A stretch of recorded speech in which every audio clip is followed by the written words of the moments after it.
Concept of SSB. Just now I mentioned SSB is also referred as SSB SC. इससे पहले हमने DSB SC learn किया है, that is double side band suppressed career. उसमें हमने क्या लर्न किया, इस टाइप का डायग्राम लर्न किया है. मतलब कैरियर सप्रेस करेंगे, कैरियर एलिमिनेट करेंगे, लेकिन वहां पे दो बैंड्स होते हैं. This is called LSB, that इज lower side band, and this one is known as USB, upper side band. Frequency at which LSB is existing is FC minus FM.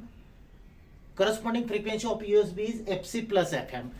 Bandwidth क्या होता है, दोनों का डिफरेंस, मतलब this value FC plus FM minus of FC minus FM, that is 2 FM, which is the bandwidth. ये bandwidth है. But what we discussed that time also कि दो साइड बैंड में सेम अमाउंट ऑफ इंफॉर्मेशन होता है. सो this is wastage of bandwidth अगर हम दोनों साइड बैंड ट्रांसमिट कर रहे हैं. So what's the basic concept behind SSB, मतलब दोनों में से एक साइड बैंड ट्रांसमिट करना है, आइदर एलएसबी और यूएसबी, क्योंकि दोनों में सेम इंफॉर्मेशन है. It will reduce down the bandwidth requirement. तो उसके अलग अलग मेथड्स है. The question can be like this कि what's the meaning of SSB और what are the different methods to generate SSB, explain any one method like this. Before that, what are the advantages of single sideband transmission? मतलब concept ये कि दोनों में से एक ही sideband transmit करना है और एक इलिमिनेट करना है. उसके साथ ये एज्यूम्ड है कि आप लोग कैरियर पहले से इलिमिनेट करोगे, तो कैरियर और एक साइडबैंड इलिमिनेट करना है. Advantages, less bandwidth is required, naturally एक ही साइड बैंड हम ट्रांसमिट कर रहे हैं. रिड्यूस्ड नॉइज इंटरफेरेंस क्योंकि एक ही साइड बैंड है, एंड पावर सेविंग. ये सब पॉसिबल है because we are not transmitting both the side bands. Disadvantage क्या है, ये सिस्टम कंपैरेटिवली कॉम्प्लिकेटेड है. So complicated system design is there and needs precise frequency control setting, क्योंकि उसमें से प्रिसाइजली एक ही साइड बैंड एलिमिनेट करना है. Now let us discuss the methods to generate SSB signal. The next part is first method of SSB generation, that is a filter method. This is the block diagram of filter method. In this method, two crystal oscillators are used, crystal oscillator 1 and crystal oscillator 2. Now, the modulating signal, that is the information signal which we want to transmit, is applied at this point. It is first applied to the audio amplifier because it's an audio signal, we need to amplify it. So it is applied to the audio amplifier. Output of audio amplifier is connected to the balanced modulator. Input to the balanced modulator is given by the buffer stage. Now before that, we are using one crystal oscillator, that is crystal oscillator 1. It is basically used to generate the carrier signal, but in this method the frequency of this crystal oscillator 1 is less than actual carrier signal. We will discuss the reason later. So this crystal oscillator generates a carrier signal which is having lower frequency. It is given to the buffer. Function of buffer, as the name indicates, it creates the buffer between two stages. This block basically stores the signal coming from crystal oscillator 1 for some time and then passes it to the balanced modulator. So it is acting as a buffer stage. Now the function of balanced modulator we have already studied in earlier video, that this is basically responsible, और ये balanced modulator का काम होता है career का part eliminate करना है. तो this output of audio amplifier and output from the buffer, that is output from crystal oscillator frequencies, are applied to the balanced modulator. Balanced modulator क्या करेगा, उसमें से कैरियर एलिमिनेट करेगा और दो साइड बैंड जनरेट करेगा. So we already discuss the earlier diagram. ये diagram ऐसे होगा, यहाँ एक साइड बैंड आएगा और यहाँ पे एक साइड बैंड आएगा. This is LSB, another one is USB, और कैरियर सप्रेस हो जाएगा, इसका मतलब जीरो हो जाएगा. That is the function of balanced modulator. इसलिए यहाँ पे लिखा है DSB-SC, double side band suppressed career, क्योंकि दोनों साइड बैंड आ रहे हैं. अपना एम है उसमें से एक साइड बैंड एलिमिनेट करना है. This function is done by side band suppression filter.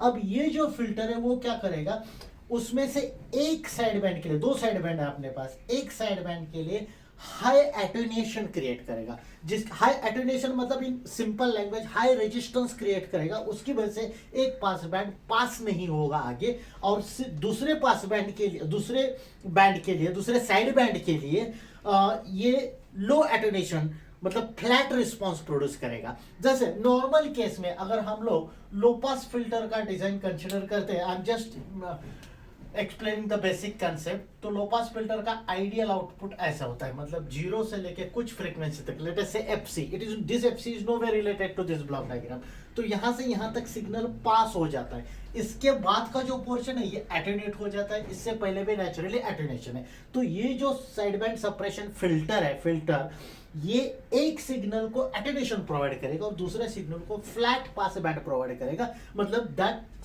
Second side band will pass through it and one side band will be blocked. लेकिन ये डिजाइन करते वक्त अगर हम लोग फ्रीक्वेंसी ज्यादा रखेंगे तो जो क्वालिटी फैक्टर होता है इसमें एनालॉग कंपोनेंट्स यूज करते, so requirement of quality factor is very high, so it is difficult, design becomes complicated. ये अवॉइड करने के लिए हम लोग लो फ्रीक्वेंसी यूज कर रहे हैं। ओके, तो ये बेसिकली फिल्टर का फंक्शन है, एक साइड बैंड को पास करना, दूसरे साइड बैंड को अटेन्यूएट करना।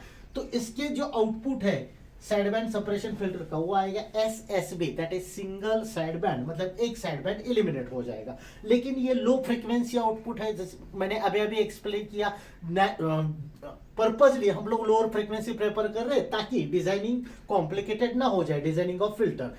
उसके बाद और एक क्रिस्टल ऑसिलेटर यूज किया है just to increase this frequency, क्योंकि हमने SSB मतलब एक साइड बैंड तो जनरेट किया, एक एलिमिनेट किया और एक ही रख दिया है। इसका फ्रीक्वेंसी कम है, बढ़ाने के लिए इसको दूसरे क्रिस्टल ऑसिलेटर फ्रीक्वेंसी के साथ मिक्सअप करेंगे by using a balanced mixer.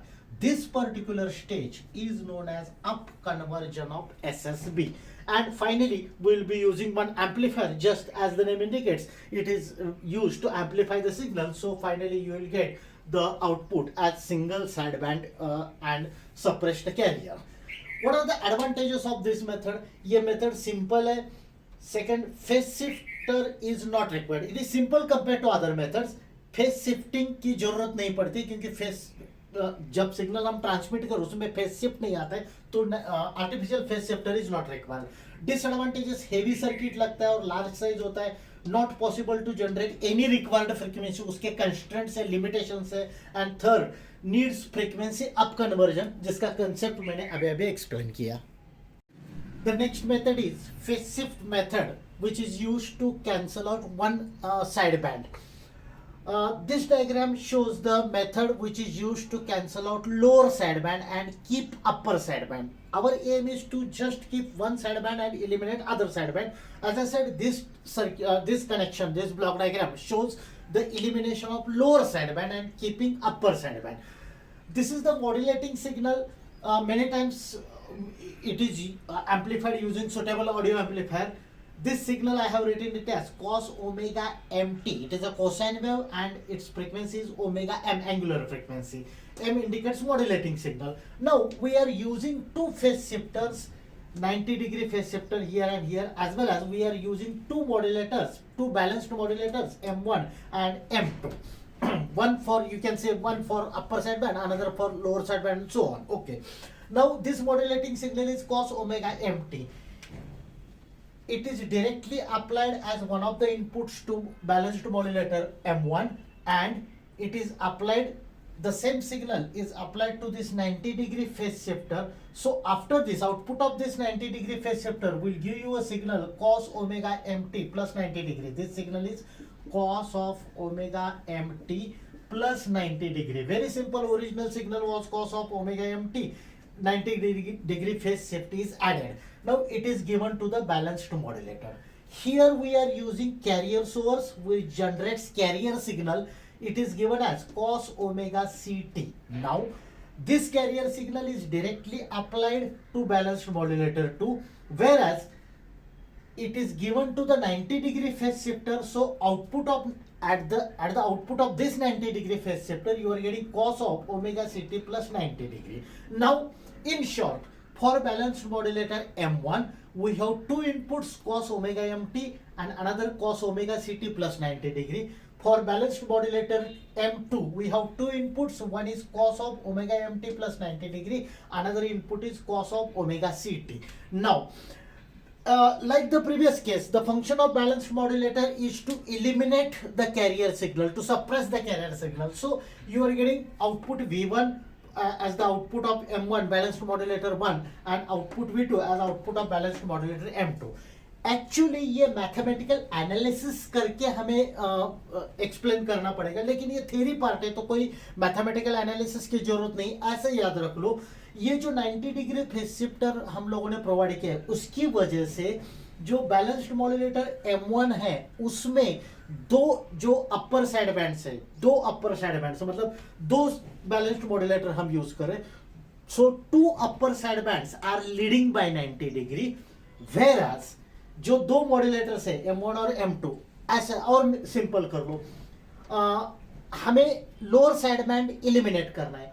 तो ये जो 90 डिग्री फेज शिफ्टर यूज किए इसकी वजह से जो M1 में है मतलब फर्स्ट बैलेंस मॉड्यूलेटर M1 उसमें जो LSB है दैट इज lower side band, LSB lead करता है, whereas in case of balanced modulator 2 LSB lags, मतलब एक में लोअर साइड बैंड 90 डिग्री से फेज शिफ्ट से लीड करता है, दूसरे में lower side band 90 degree phase shift से लैग करता है. तो ये अपोजिट है और ये दो आउटपुट हम लोग एडर में दे रहे हैं. जैसे मैंने बताया ये एक्चुअली इक्वेशन लिख के मैथमेटिकली प्रूव करना पड़ेगा, लेकिन ये थ्योरी का एक्सप्लेनेशन कर रहे हैं जिसमें ये कोई जरूरत नहीं है. आप डायरेक्टली ऐसे याद रख लो, M1 में एक लोअर साइड बैंड लीड कर रहा है, M2 में वही लोअर साइड बैंड लैग कर रहा है, तो लीडिंग और लैगिंग कैंसिल हो जाएगी, इसलिए लोअर साइड बैंड कैंसिल हो जाएगा. Whereas in both modulators upper side bands are leading by 90 degree. अब जैसे देखो इसमें ये एडर में ऐड करेंगे V1 और V2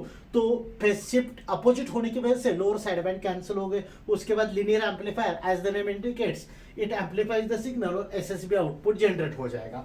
अगर मुझे diagram upper side band create generate करने के लिए बनाना है तो सिंपल ट्रिक मैं बोलता हूं, ये जो कैरियर सोर्स है यहां से रिमूव करके I mean skip this carrier source और यहाँ मैं CS लिखता हूँ मतलब कैरियर सोर्स यहाँ पे कनेक्ट कर दो. Operation remains same, only the thing is that इसमें अभी यहाँ पे मैं अगर कैरियर सोर्स कनेक्ट कर दूं तो इसमें अपर साइड बैंड एक में 90 डिग्री लीड होगा और दूसरे में 90 डिग्री लैग होगा, इसलिए अपर साइड बैंड एलिमिनेट हो जाएगा और लोअर साइड बैंड आउटपुट में आ जाएगा. So this is the phase shift method to generate SSB. I have written advantages and disadvantages. First advantage is any sideband can be generated either USB or LSB upper or lower. Amplifiers are not required. Up conversion मतलब sideband amplifiers up conversion is not required. जैसे last method में frequency up conversion की जरूरत थी. And generation of any frequency is possible. Basically जो filter method है वो lower frequency के लिए यूज नहीं कर सकते. ये जो मेथड है you can use it at lower frequencies. Disadvantage ये है कि हमें दो फेज शिफ्टर लग रहे हैं. Designing of phase shifter is complicated as well as some precise design for 90 degree phase shifting is required. Next is vestigial sideband system. अब देखो हमने SSB लर्न किया है, एक्चुअली इट इज SSBSC मतलब single side band suppressed carrier. Carrier तो हम लोग suppress कर रहे हैं और एक ही साइड बैंड ट्रांसमिट कर रहे हैं. प्रैक्टिकल डिफिकल्टी इज एक साइड बैंड ट्रांसमिट करना है मतलब एक टोटली एलिमिनेट करना है. उसके लिए जो फिल्टर लगता है उसका डिजाइनिंग कॉम्प्लिकेटेड हो जाता है क्योंकि एक पूरा एटोनेट करना है, हमें एलिमिनेट करना है. तो और एक सिस्टम यूज करते हैं जिसको बोलेंगे vestigial side band transmission. What does this mean? Suppose ये हमारा डायग्राम है जहां पे ये साइड बैंड जो है दैट इज लोअर साइड बैंड, ये है अपर साइड बैंड. सपोज हमें सिर्फ अपर साइड बैंड ट्रांसमिट करना है, लोअर साइड बैंड एलिमिनेट करना है. जैसे मैंने बताया फिल्टर का रिक्वायरमेंट बहुत टाइट हो जाता है, इसलिए what we are going to do, USB तो ट्रांसमिट करेंगे एज इट इज, फिल्टर के थ्रू पास करेंगे, लेकिन part of this LSB will also get transmitted just to minimize the system requirements. So we are transmitting part of LSB along with the entire USB just in order to minimize the design complications. This is called vestigial sideband transmission system. इसका disadvantage क्या होगा? Advantage ये होगा कि filter designing simple हो जाएगा compare to the earlier method. Disadvantage क्या हो गया? हम लोग part we are just transmitting part of LSB also, so requirement of a bandwidth is increased, क्योंकि इससे पहले सिर्फ हम लोग एक ही बैंड ट्रांसमिट कर रहे थे तो बैंडविड्थ कम लगता था, इसमें बैंडविड्थ का रिक्वायरमेंट बढ़ जाएगा। That is the only disadvantage. Block diagram simple है। This is the modulating signal. ये बैलेंस्ड मॉड्यूलेटर को अप्लाई करेंगे। Second input of the balanced modulator is the output of crystal oscillator like the previous methods. दोनों mix करेंगे, इसमें से career eliminate हो जाएगा। ये साइड बैंड फिल्टर यूज कर रहे हैं, जैसे मैंने अभी भी बताया। Function of this side band filter is allow to pass any one of the sideband. Let us pass USB sideband without any attenuation and also pass part of the lower sideband. फिर linear amplifier और power amplifier use करके then signal is fed to the corresponding antenna. This is the working of vestigial sideband transmission system. The next part is super heterodyne receiver. Actually ये जो circuit है ये radio receivers में या TV circuit television receivers में use करते हैं। This is the receiving antenna. We know that receiving antenna is responsible for capturing the incoming signals. अब इसमें पहला ब्लॉक है आरएफ फिल्टर। एक्चुअली इसको आरएफ एम्पलीफायर भी बोलेंगे। So it filter out the noise signal as well as it amplifies the signal, क्योंकि जो signal capture हो क्या आ रहा है that is known as EM electromagnetic signal और EM waves। इसका जो आउटपुट होता है that is in terms of micro volt. तो ये इंक्रीज करने के लिए ये और नॉइज एलिमिनेट करने के लिए आरएफ स्टेज यूज करेंगे। चाहो तो और इसको सिंपल बनाओ, you can well write this as RF stage which filters out noise and amplifies incoming signal. इसका जो आउटपुट है that is denoted by FS. अब एक मिक्सर यूज कर रहे हैं हम लोग और दूसरा इनपुट मिक्सर को दिया है that is the frequency of local oscillator. It is denoted bye F0। Question can be like this, draw the block diagram of super heterodyne receiver and draw the waveforms at each stage. तो इस stage पे जो waveform है ये modulating signal का waveform draw करना है, जो ऑलरेडी हमने लर्न किया है।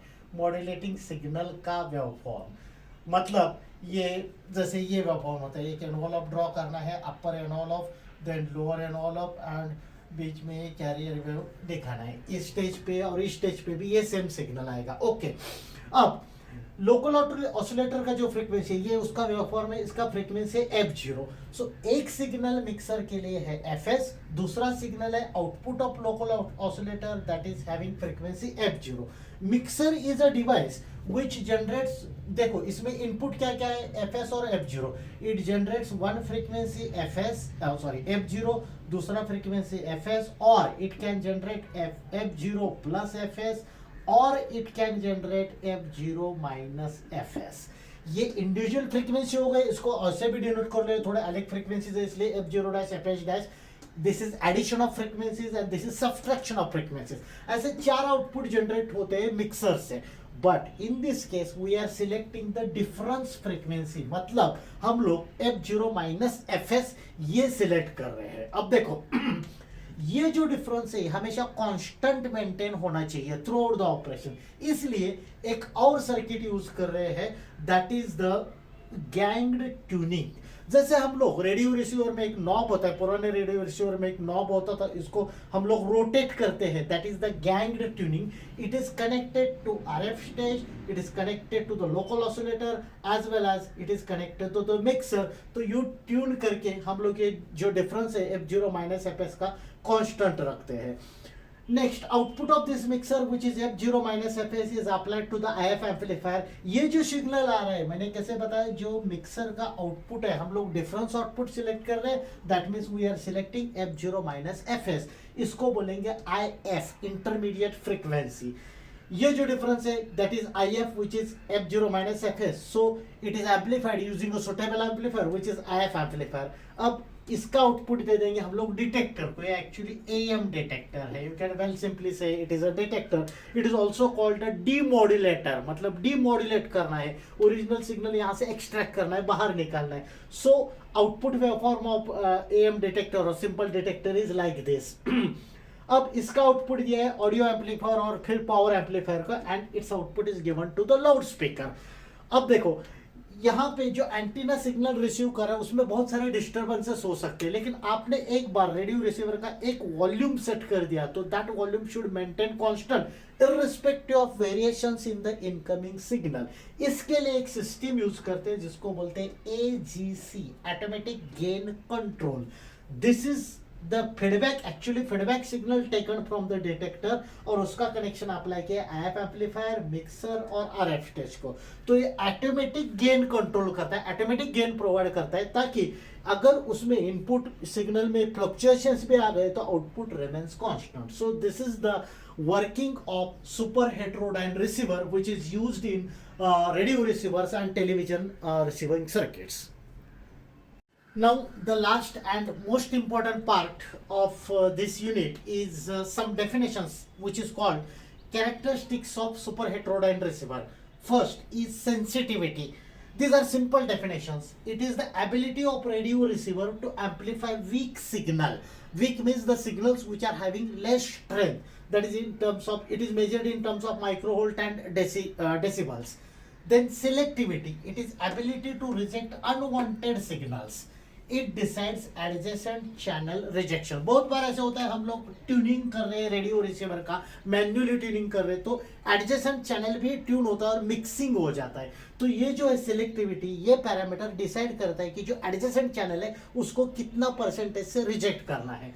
Third is fidelity. It is the ability of receiver to reproduce all modulating frequencies equally, जितने भी मॉड्यूलेटिंग फ्रीक्वेंसीज है इक्वली रिप्रोड्यूस करना है।